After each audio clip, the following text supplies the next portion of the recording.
2 hari jelang Natal, arus pemudik berbagai moda transportasi meningkat.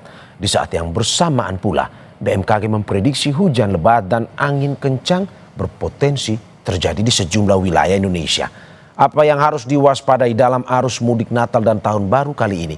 Kita bahas bersama anggota Komisi 5 DPR RI fraksi PAN, Bakri. Selamat pagi Pak Bakri. Pagi, Waalaikumsalam warahmatullahi wabarakatuh, Mas Mario, Mas Gus dari Pak Bakri. Selamat pagi. Terima kasih dan tentu juga semua juga penonton Deputi Kompas TV Bidang yang selalu Meteorologi sehat. BMKG, Guswanto. Pak Guswanto, selamat pagi. Selamat pagi Mario, Pak Terima Bakri, kasih. selamat pagi. Pak Guswanto, Pak Bakri, terima kasih. Saya duluan ke Pak Guswanto. Pak Guswanto, cuaca buruk seperti hujan lebat dan angin kencang ini masih berpotensi terjadi. Di wilayah mana saja yang harus diwaspadai selama masa puncak Natal dan juga menuju tahun baru ini? Baik Mario, jadi berdasarkan dinamika atmosfer, kita lihat ada monsoon Asia, Madden-Julian Oscillation, kemudian ada gelombang Elvira atau Rossby, dan potensi munculnya sirkulasi siklonik ataupun potensi low pressure area di wilayah Indonesia. Maka sampai tanggal 23 ini sampai tanggal 29 ya, itu artinya 23 sampai 29 ini intensitas hujan agak menurun ya, relatif lebih tenang. Namun nanti di tanggal 29 sampai tanggal 10 Januari hujan akan mengalami peningkatan ya kalau kami lihat dari sini. Nah, wilayah mana saja yang diprediksi landa cuaca ekstrim? Kami lihat di sini saat ini Sumatera itu hujan lebat ataupun angin kencang itu berada di posisi wilayah sebelah selatan ekuator. Kita lihat ada Lampung, Bengkulu, kemudian Sumatera Selatan ya, Bangka Belitung. Ya, kemudian di Jawa sendiri ada di Banten, hampir seluruh Jawa ya. Kemudian Bali, Nusa Tenggara dan Kalimantan ini Kalimantan Barat karena di sana ada sirkulasi siklonik ya. Kemudian Sulawesi Selatan, kemudian Papua Selatan dan Laut Arafuru. Nah, saat ini melalui informasi ini kami update melalui website Nocasting BMKG. Nah, kita lihat bahwa sistem peringatan dini BMKG saat ini ada 10 provinsi yang aktif ya. Kalau lihat dari website Nocasting BMKG Go ID, ada Sumatera Selatan, ada Riau, Kepulauan Riau, kemudian Sumatera Barat, Bali, Nusa Tenggara Barat, Nusa Tenggara Timur, Kalimantan dan Maluku. Ini kita lihat besok tiap pagi juga kami update setiap saat. Demikian. Pak Guswanto, berarti kalau saya simpulkan selama masa Natal akan tidak terlalu lebat atau reda hujannya, tetapi menuju tahun baru mulai intensitas tinggi lagi, begitu ya? Betul, betul sekali. Jadi yang perlu diwaspadai loh waktu sore malam, ya sore menjelang malam ini yang kalau kami lihat di perakiraan BMKG. Oke, saya ke Pak Bakri. Pak Bakri, bagaimana Anda melihat potensi hujan yang tadi sudah diperingatkan oleh BMKG? Anda melihat sudah ada kesiapan yang dilakukan oleh Kemenhub, kepolisian dalam mudik Natal dan juga Tahun Baru ini? Baik, makasih Mas Mario. Jadi memang kami di DPR RI, khususnya kami di Komisi 5, itu ada beberapa agenda yang memang rutin selalu kita laksanakan tiap tahun. Salah satunya adalah persiapan menyambut Nataru ini ya, Natal dan Tahun Baru. Kita lihat memang Nataru ini bisa dirasakan dan dinikmati oleh semua banyak orang. Oleh sebab itu kami selaku DPR RI akan melaksanakan fungsi pengawasan kami ya. Nah, oleh sebab itu kemarin kira-kira minggu yang lalu kami sudah melaksanakan rapat mengundang semua mitra-mitra kita, pertama dari Kementerian Perhubungan, Kementerian PU, sudah itu Basarnas, BMKG, dan Kakor Lantas, untuk membicarakan masalah kesiapan daripada kementerian-kementerian itu ataupun badan ini dalam rangka menjaga keamanan situasi kondisi pada saat Nataru. Nah, kami melihat hal ini cukup bagus ya. Terutama dari PU juga Perhubungan, tentu semuanya juga dari BMKG juga semuanya siap karena ini merupakan sudah menjadi agenda rutin ya, agenda rutin yang selalu kami laksanakan. Nah, ada beberapa catatan memang yang perlu kami sampaikan sini, terutama Mas Guswanto nih dari BMKG ini Bapak ini memang harus harus selalu sering-sering memberi info update Memberikan info. cuaca. Siap. Info, ya, jangan segan-segan ya minta Siap. bantu Mas Mario supaya Ya, ya. diinfokan berita-berita yang update, karena bagaimanapun juga masyarakat kita dengan kesibukannya kadang-kadang mendengar membaca berita itu tidak sering. Oleh sebab itu perlu diketahui oleh kalangan masyarakat sampai ke masyarakat ya, Ya. sehingga mereka akan menjadi pertimbangan apabila akan melaksanakan perjalanan. Dan begitu juga bahwa dengan cuaca ekstrim ini kita tahu bahwa baru-baru ini juga terjadi musibah ya, Ya. musibah banjir bandang di daerah Sumatera. Nah ini juga menjadi perhatian juga bagi daerah-daerah yang rawan hujan. Tadi Mas Gurhanto menyampaikan beberapa titik-titik provinsi yang rawan terhadap cuaca buruk. Nah oleh sebab itu Kementerian PU pun juga standby yang seperti biasanya. PU juga menyampaikan alat-alatnya di setiap daerah-daerah bagaimana kalau terjadi tanah longsor mereka bisa melaksanakan perbaikan-perbaikan. Begitu juga dengan Basarnas. Saya lihat mereka juga sudah siap dengan alat-alatnya, anggotanya untuk membantu. Nah, perhubungan terutama juga kita mengupayakan bagaimana bisa melihat bagaimana bisa berkoordinasi dengan Kakor Lantas, tidak terjadi kemacetan, tersedianya angkutan umum, ya karena kita tahu bahwa angkutan umum ini angkutan yang sangat efisien. Ya kalau semua orang menggunakan angkutan pribadi terjadi kemacetan. Nah itu menjadi kami dari Komisi 5 kalau mendengar kemarin pemaparan oleh kawan-kawan, insya Allah optimis kita mudah-mudahan Nataru ini bisa berjalan dengan baik, dengan lancar, dan bisa dinikmati. Nah, yang penting bahwa kita tetap waspada, karena cuaca ini kita tidak bisa memprediksi 100%. Terkadang-kadang berubah, terkadang-kadang tetap. Nah, oleh sebab itu, sekali lagi, Markus, Deputi Bidang Meteorologi ini tolong betul-betul update sekali pemberitahuannya sampai ke masyarakat, sampai kepada pengguna-pengguna jalan. Kalau perlu, bekerjasama dengan beberapa operator untuk menyampaikan kondisi cuaca di setiap daerah. Itu aja mungkin Mas Mario. Oke. Ya Pak Guswanto, masukan yang baik juga dari Pak Bakri bahwa tidak hanya di media konvensional seperti media televisi ataupun media online, tapi juga di media sosial, sehingga memang akhirnya bisa terinfo, terutama mereka yang ingin berkendara atau menuju ke daerah-daerah seperti Pak Guswanto bilang tadi, punya potensi cuaca dengan intensitas yang tinggi. Pak Guswanto? Ya, betul. Jadi kami Mario, jadi kalau kami sudah menyediakan beberapa aplikasi untuk membantu masyarakat selama pergerakan selama Natal Tahun Baru ya. Artinya ada digital weather for traffic, ada juga yang Inasiam untuk penerbangan, ada Inawes untuk yang di laut. Kami juga memberikan informasi untuk daerah-daerah tinggi gelombang yang berwisata ke pantai ya. Kami juga menyiapkan aplikasi yang kita sebut cuaca.bmkg.go.id, maka akan menunjukkan bagaimana kondisi cuaca yang berbasis Android. Dan jangan lupa info BMKG juga bisa diinstal sebelum melakukan perjalanan Bapak Ibu sekalian. Jadi ini berbagai moda sebagai kanal kita gunakan oleh BMKG dalam rangka untuk diseminasi informasinya agar bisa sampai kepada masyarakat dengan baik. Termasuk juga kami memiliki UPT-UPT di daerah, Mario. Jadi bisa menanyakan langsung ke UPT kami yang ada di daerah. Misalkan seperti Pelabuhan Merak ya, kami memiliki sana, dan ada yang namanya Join SOP. Jadi apabila ada cuaca ekstrim, siapa berbuat apa sudah kami lakukan koordinasi antara KSOP, kemudian Polri, Basarnas, Perhubungan, dan semuanya kita lakukan itu agar Natal dan Tahun Baru ini berlangsung dengan baik dan aman, selamat. Oke, Pak Guswanto, Anda sudah tadi menyinggung soal Pelabuhan Merak, di mana salah satu survei dari Kemenhub, Pelabuhan Merak adalah salah satu pelabuhan terpadat yang nantinya akan mengantarkan orang dari Jawa ke Sumatera. Kita lihat bahwa seperti yang disinggung oleh Pak Bakri tadi, bahwa selama beberapa minggu ini kita terjadi bencana. Dan juga tadi Anda bilang bahwa ada cuaca juga yang ekstrim di Sumatera bagian selatan. Nah, bagaimana antisipasi peringatan kepada mereka yang masih ingin tetap melakukan penyeberangan tersebut, Pak? Terutama yang di Pelabuhan Merak dari Jawa ke Sumatera ataupun sebaliknya.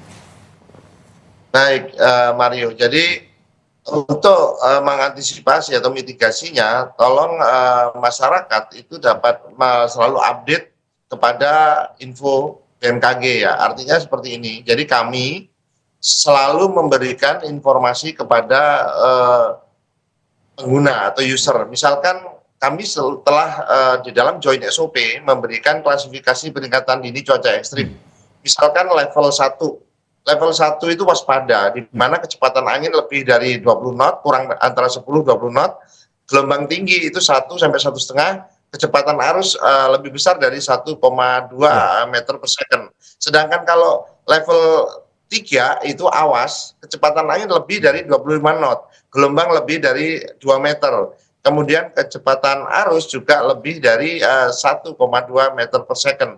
Dan ini selalu kita berikan. Maka apabila masyarakat selalu mengupdate informasi ini insya Allah kita bisa mempersiapkan. Ya. Yang kedua, waspada, tetap waspada. Tadi disampaikan oleh Pak Bakri ya, bahwa tetap waspada karena saat ini sedang musim hujan ya, puncak musim hujan, di mana tinggi curah hujan itu cukup ya, kemudian ada tinggi gelombang laut juga, ada angin kencang juga. Maka hindari aktivitas di laut saat ada peringatan gelombang tinggi dikeluarkan.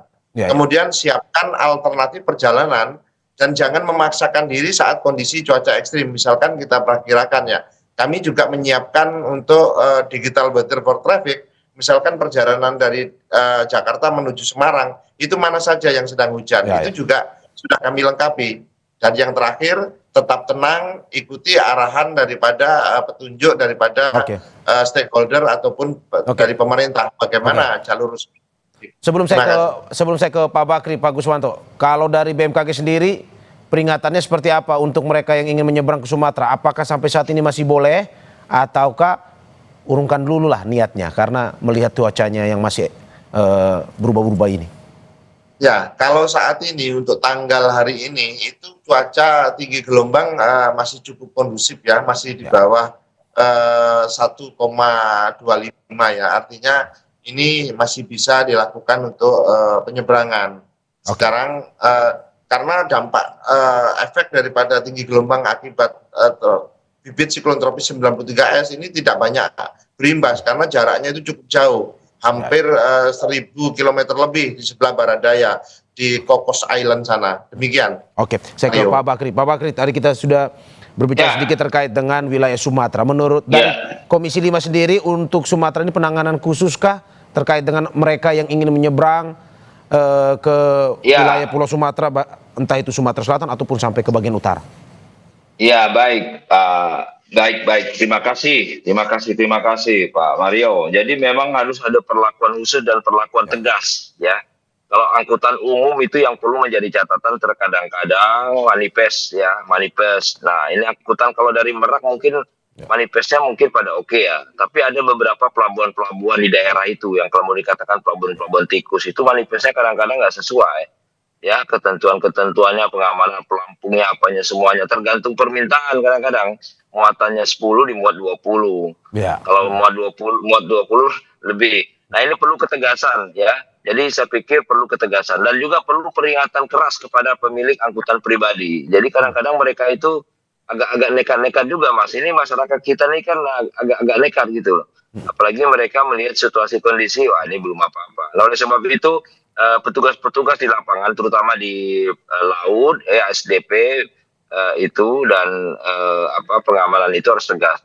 Dan kedua juga kawan-kawan di Kakor Lantas juga harus tegas juga ya bagi kendaraan yang tidak lengkap dengan persyaratannya pengamalannya ya jangan ditilang aja karena memang kita ini negara kita ini masyarakat kita ini dia kalau tidak diperketat betul atau apa itu kadang-kadang toleransinya terlalu tinggi. Nah oleh sebab itu perlu kerjasama yang baik ya, dengan instansi yang semuanya. Karena oleh sebab itu kami juga sekali lagi kami insya Allah mudah-mudahan yang penting lagi hari ini adalah manusianya itu mau taat aturan apa tidak gitu Mas. Kalau peraturan saya pikir dari kementerian ya perhubungan termasuk juga PU dengan BMKG dan Basarnas semuanya kekorlantas sudah bagus semua, tinggal lagi yang melaksanakan, yang menikmati jalan ini mau tertib apa tidak. Nah, aturan juga sudah dibuat oleh semuanya. Oleh sebab itu tanpa adanya kerjasama dengan para stakeholder kita termasuk juga para pengguna jalan percuma. Oleh sebab itu kita berharap mudah-mudahan kejadian musibah yang kemarin menimpa ya, ada beberapa tanah longsor dan segala-galanya itu akibat daripada kelalaian kita semua. Nah, Ya. ini menjadi catatan kita di Nataru ini, mudah-mudahan tidak terjadi hal-hal yang tidak kita inginkan. Karena kita rasakan sampai hari ini masih berduka cita kita ya terhadap keluarga kita yang kena musibah. Demikian Mas Ya, Mario, insya Pak Allah. Bakri, Amin. Anda berarti mau bilang bahwa selain cuaca, masalah kedisiplinan dari para pemudik ini juga harus tetap diperhatikan atau utama Harus, ya, terutama para Mas. aparat-aparat keamanan juga harus memperhatikan itu ya. Harus Mas. Jadi jangan terlalu banyak toleransi. Tegas bahwa kalau ini tidak bisa nyebrang, cuaca jelek, titik. Nah, ini Ya. kadang-kadang kan terlalu banyak toleransi. Dipaksa-paksa dengan berbagai macam cara, salam-salaman dan semuanya jalan. Akhirnya manifest yang berkurang.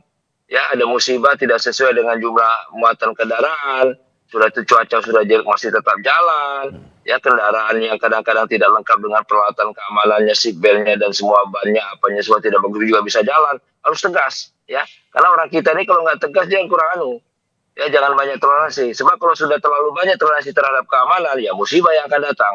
Ya. Jadi selain daripada cuaca, perlu juga daripada ketegasan kawan-kawan yang berada di lapangan. Demi keamanan dengan kepentingan bersama, Mas.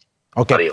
oke. Saya kembali ke Pak Guswanto. Pak Guswanto, selain tadi kita berbicara soal Pulau Jawa dan Pulau Sumatera, kalau melihat di luar Pulau Jawa yang menjadi tujuan, misalkan kalau di bandara itu kan terbanyak diprediksi ada Ngurah Rai, Bali dan juga sekitarnya. Terus juga ada beberapa wilayah yang masih menjadi tujuan dari para pemudik ataupun yang ingin berlibur Natal ini. Kalau menurut Anda dengan cuaca seperti ini, apakah memang dengan mereka yang berada di luar Jawa masih aman untuk melakukan liburan atau bagaimana? Baik, untuk wilayah-wilayah selain di Jawa ya, seperti misalkan Bali, Nusa Tenggara ya. Untuk Bali, Nusa Tenggara sebenarnya sama ya kondisinya itu dengan di Jawa. Mereka itu nanti pada bulan Januari, Februari itu adalah puncak musim hujannya. Sedangkan kita melihat di wilayah yang lain ya, itu ada di Kalimantan Barat itu masih ada sirkulasi siklonik. Untuk Sulawesi juga Selatan masih ada hujan ya, dari sana juga kita lihat ya itu masih tinggi. Nah, barangkali kalau kita melihat perjalanan ya, kali boleh bisa liburan tidak. Nah, kita melihat kepada informasi cuacanya, Mas Mario. Jadi seperti misalkan penerbangan. Kami sudah bekerja sama dengan Airnav, dengan perhubungan, bagaimana memberikan jalur penerbangan yang terbaik ya. Kami selalu terkoreksi setiap pilot apabila ingin terbang selalu mengambil flight document, di mana ada cuaca bandara tujuan dan bandara alternate. Artinya safety atau tingkat keselamatan itu pasti paling utama dan itu sudah terjalin dengan baik. Demikian juga untuk yang di perhubungan laut, dan kami juga sudah ada kerjasama joint SOP seperti yang tadi saya sampaikan ya. Ada di Pelabuhan Merak apabila terjadi cuaca ekstrim, mereka langsung melakukan apa dan berbuat seperti apa, itu sudah ditetapkan. Namun yang perlu kita waspada adalah yang liburan untuk cuaca publik. Nah, cuaca publik ini kan Natal Tahun Baru itu tidak hanya untuk keagamaan ya, religi, tapi juga ada liburan. Nah, liburan ini maksud saya tolong tetap memperhatikan peringatan dini cuaca, tolong dibuka sebelum saya ke pantai misalkan Parangtritis. Saya buka dulu tinggi gelombang berapa sih gitu loh. Sehingga nanti itu kita aman. Misalkan kalau tinggi gelombang 0,5, kita aman bisa bermain di pantai. Demikian juga untuk yang berkemah ataupun camping di pegunungan berlibur, apalagi kalau memiliki lereng, itu bisa membuka informasi cuaca dulu. Seperti apa saat ini hingga hari ke depan. Kalau diprediksi hujan, ya kita pending dulu. Kita cari lokasi wisata yang aman dari cuaca ekstrim. Nah, hal-hal seperti itu yang kami perlu edukasi kepada masyarakat bahwa saat ini sudah waktunya merubah mindset bahwa kita harus peduli terhadap cuaca dan iklim ekstrim untuk kepentingan keselamatan kita. Ya. Oke, Pak Guswanto, Anda juga mau bilang atau tegaskan seperti yang disampaikan oleh Pak Bakri, walaupun BMKG terus memberikan info cuaca, tapi kalau masyarakat tidak memperhatikan ya sama saja, maksudnya seperti itu ya? Betul, betul Pak. Jadi tetap harus pentingnya itu ya? Kita berharap Mas Mario ini rajin-rajin menyiarkan keadaan cuaca. Ya, Kompas TV terkenal itu biasanya. Orang selalu menonton Kompas TV kalau baca. Tinggal sekarang bagaimana rutinitas dan keseringannya ini Mas Rio, supaya Ya, masyarakat betul. lebih waspada. Ya, Mengingatkan. Oke, Pak Bakri, bagaimana Anda melihat bahwa ke depan terakhir soal kesiapan ini, selain aparat, masyarakat juga lebih aware terhadap info cuaca ini? Silakan Pak Bakri. Ya baik Mas Mario, terima kasih. Jadi kami di Komisi 5, sekali lagi saya bilang, ini merupakan satu pekerjaan yang rutin sudah kita laksanakan ya. Ya, yang lebih banyak lagi tinggal kedisiplinan. Karena kecelakaan itu sebagian besar banyak terjadi faktor manusianya, Mas. Ya. Ini manusianya udah tahu tapi masih nekat. Nah, oleh sebab itu kita berharap, saya tahu betul Kompas TV selalu perhatian terhadap cuaca, dan kita berharap melalui Mas Mario nih, Kompas TV lebih sering-sering menyiarkan pemberitaan tentang ramalan cuaca, bagaimana supaya masyarakat tidak bosan-bosannya mendengar berita itu. Ya, Nah, Tri, yang penting lagi bahwa kami Komisi 5 juga sudah melaksanakan kunjungan-kunjungan di beberapa titik ya, beberapa titik seperti ke Sumatera Utara, ke Sulawesi Utara, ke Bali, ke Jawa Timur. Jadi sudah menjadi kerja rutin, dan ini memang perlu menjadi perhatian. Betul kata Mas Guswanto tadi, ini bukan lagi menyambut Natal baru, tapi lebih banyak daripada ini tempat kawan-kawan untuk berlibur panjang. Apalagi pemerintah sekarang memberi waktu yang sangat panjang. Nah, jadi kita berharap bahwa kedisiplinan daripada kita semua ini betul-betul menjadi perhatian. Itu yang terpenting, Mas. Satu nyawa manusia itu tidak bisa dihargai dengan apapun, Mas. Terima kasih. Iya. Terima kasih Bapak-Bapak atas apa yang disampaikan. Semoga ini memberikan masukan terkait dengan bagaimana tidak hanya pemerintah yang bisa akhirnya menginformasikan, tapi masyarakat juga lebih disiplin untuk mematuhi itu sehingga liburan Nataru bisa berjalan lancar. Terima kasih anggota Komisi 5 DPR RI fraksi PAN Pak Bakri, dan juga Deputi Bidang Meteorologi BMKG Pak Guswanto. Terima kasih banyak Bapak-Bapak. Sehat-sehat selalu. Terima kasih Mas Mario. Terima kasih Pak. Sehat-sehat.